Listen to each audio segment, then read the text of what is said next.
வணக்கம் நண்பர்களே. இன்றைக்கி நம்ம என்ன பார்க்க போகிறோம்னா உருளைக்கிழங்கு வச்சு ஒரு ரைஸ் செய்ய போகிறோங்க டிஃபன் பாக்ஸுக்கு.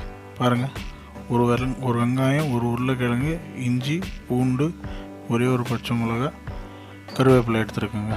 வாங்க தாளிப்போம். கடாயில் எண்ணெயை ஊற்றி எண்ணெய் நல்லா காஞ்சதுக்கப்புறம் கடுகு ஒரு ஸ்பூனு, சீரகம் ஒரு ஸ்பூனு, காஞ்ச மிளகாய் ஒன்று கிள்ளி போட்டுக்கோங்க. இது கூடவே கருவேப்பிலை சேர்த்து அதுக்கப்புறம் இஞ்சி பூண்டு பொடியாக நறுக்கிருந்து சேர்த்துக்கோங்க. இதை நல்லா வதக்கிட்டு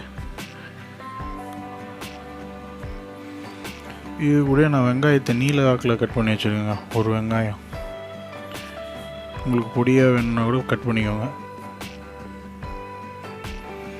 நல்லா வதக்கிக்கோங்க. வெங்காயம் நல்லா ப்ரௌனிஷாக வர அளவுக்கு. வெங்காயம் நல்லா வதங்கிறதுக்கு லைட்டாக சால்ட்டு போட்டு சேர்த்துக்கோங்க.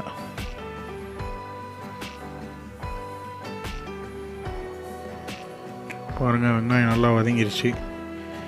இது கூடவே நம்ம ஒரு உருளைக்கிழங்கு கொஞ்சம் பொடியாக கட் பண்ணி வச்சுருக்கோங்க, அதை சேர்த்துக்கோங்க. சேர்த்து நல்லா எண்ணெயிலே நல்லா வதக்கிடுங்க உருளைக்கிழங்கு நல்லா வதங்கினதுக்கப்புறம் லைட்டாக மஞ்சத்தூள், 1/4 ஸ்பூன் குழம்பு மிளகாத்தூள் சேர்த்துக்கோங்க. சேர்த்துட்டு நல்லா ஒரு பெரட்டி விட்ருங்க.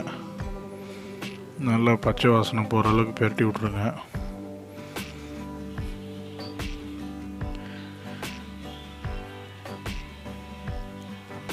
இதுக்கப்புறம் லைட்டாக மூடியை போட்டு ஒரு 2 நிமிஷம் உருளைக்கிழங்கு லைட்டாக வேகிற அளவுக்கு பார்த்துக்கோங்க.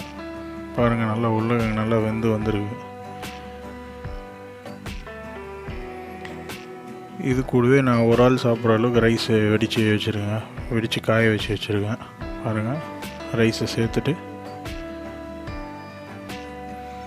நல்லா ஒரு பெரட்டி விட்டுக்கோங்க.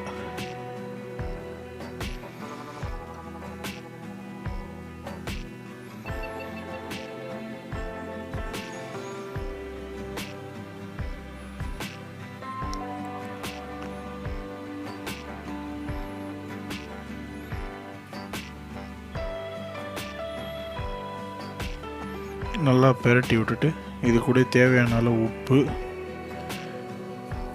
லைட்டாக பெருங்காயத்தூள் சேர்த்துக்கோங்க. நல்லா வாசனையாக நல்லாயிருக்கும் சாப்பிட.